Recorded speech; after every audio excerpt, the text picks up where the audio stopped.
Okay, welcome. Video number 3, lesson number 2. Did you catch where I screwed up last time? I had 13 written beside where it talks about the number of epistles or letters in the New Testament. Actually, those are only the ones written by Paul, and the 13 stuck in my brain. The real number of epistles, letters in the New Testament is 21. So I hope you were thinking enough to look at that and say, you know, that dude's just wrong, which I will be more often than we'd all like, probably. Okay, let's talk about the timeline. We're going to talk about the first half, really, of the timeline today. And again, this, you know, you haven't got to memorize this, you don't, but I will come back and I'll draw this a lot of times when we're dealing with the Old Testament, because it just helps you to know where we are.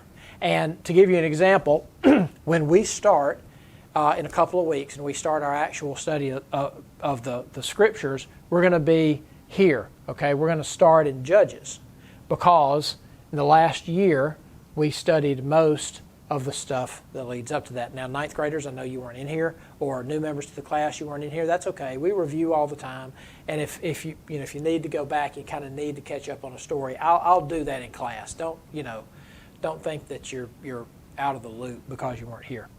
But I want to go through this as quickly as I can. Okay, this is the first half, and then we'll do the second half in the next video. So, if you think about the Bible, we start in the book of Genesis, right? The book of Genesis. Genesis means beginning, so that makes sense.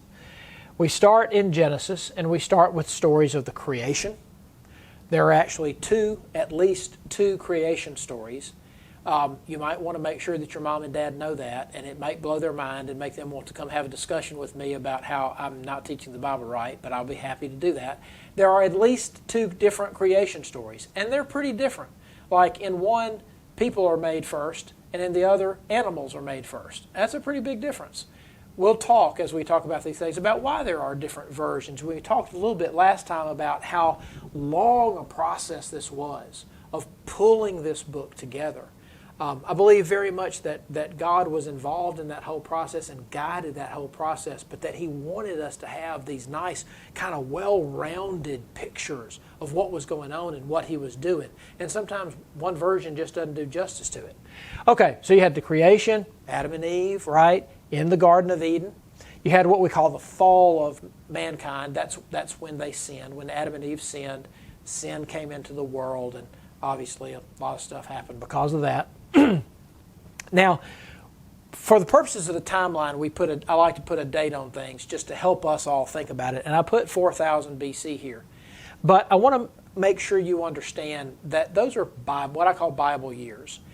This is more than anything probably a symbolic number. When the Hebrew people, especially when they use the number 4, what it tends to mean was a lot of, or a long time ago. So if they use 40 days and 40 nights, where do you hear? Well, you hear that in Noah, right? 40 days and 40 nights. 40 days in the wilderness. You hear that with the story of Jesus and the temptation in the wilderness.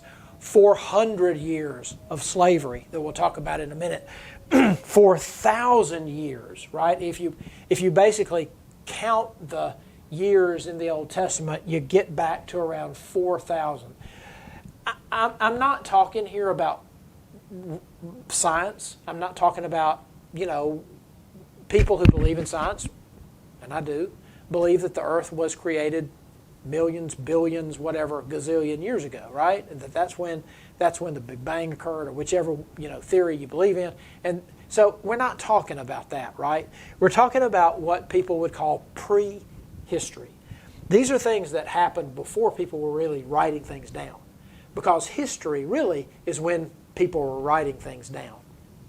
This is prehistory. And what I think the Bible is trying to tell us in all of these years going backwards is that this happened a long, long time ago, before anybody was writing anything down. But it's nice to have a date to put on here, so we put 4,000. Okay.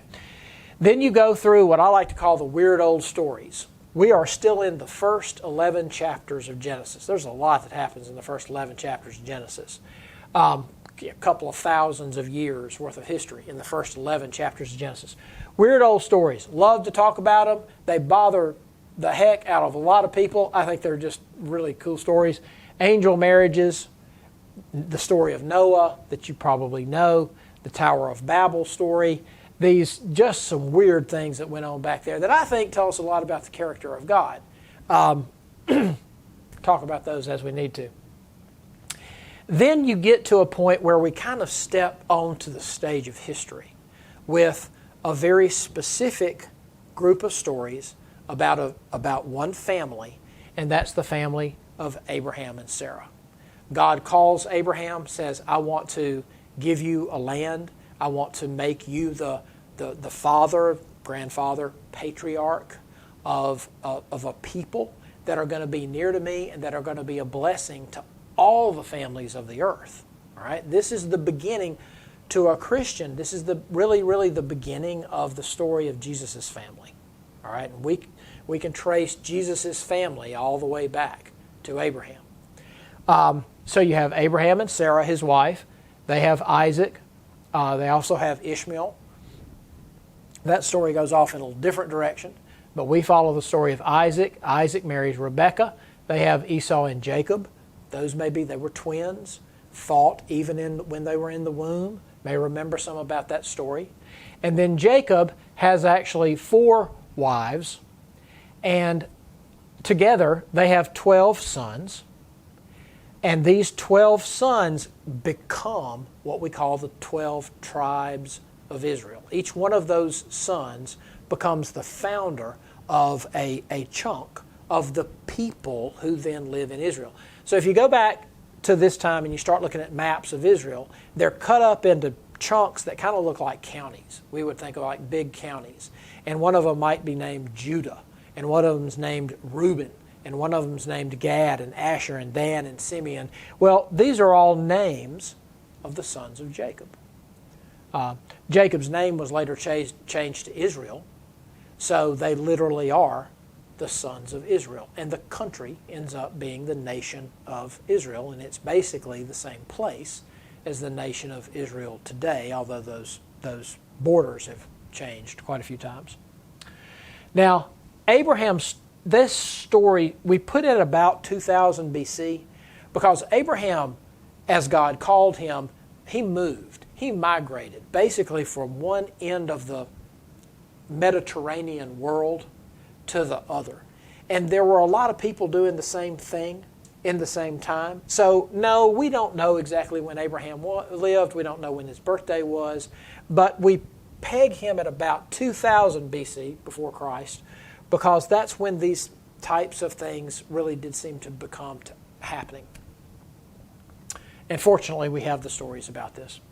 Okay, so you've got Jacob, you've got Jacob's wives, Jacob's sons. They are living in Israel, and then there's a big famine. They run out of food, okay? Very drought for years. They have to do something about it. Well, you may remember that one of the very young sons, Joseph, the next to the last son, Joseph and his brothers basically got into a fight. The big brothers were all jealous of Joseph, and they sold him into slavery. They sold Joseph into a caravan who was going by on the way to Egypt. So they sold Joseph. Joseph goes down to Egypt, and lo and behold, with God's help, he rises all the way up from being a slave to being number 2 in command of the entire country of Egypt. Okay? So Joseph is in Egypt, and he's not a slave anymore. He's the Pharaoh kings, the Pharaoh's right-hand man. And he helps them through their own famine. And then all of these people figure out, hey, we're going to starve if we don't do something. Jacob sends his sons down to Egypt, says they got food down there. Why do they have food? Because Joseph had stored a lot of food up. Go down to Egypt and get us some food. Well, so here you have these big brothers who had sold Joseph into slavery going to Joseph and saying, can we buy some food from you? Pretty tense times, right? All right. We're still in the book of Genesis, by the way. Okay? This is why it teaches me usually. It takes me about 2 years, maybe 5, to teach Genesis. Faith is nodding because she's lived through that 2 or 3 times. Okay, so Joseph is in Egypt. He's number 2 in charge. They come down, and instead of what, I might have done, which is execute all the brothers who sold me into slavery, Joseph takes them in, right, and says, look, this famine isn't over. It's really, really going to get even worse. You need to bring the whole family down. So that's what they do. They bring the whole family down to Egypt. And so you've got these are the Hebrew people, okay? The Hebrew people, the Israelites, Hebrew people, and they come and they live in Egypt. And everything is going pretty well to the end of Genesis.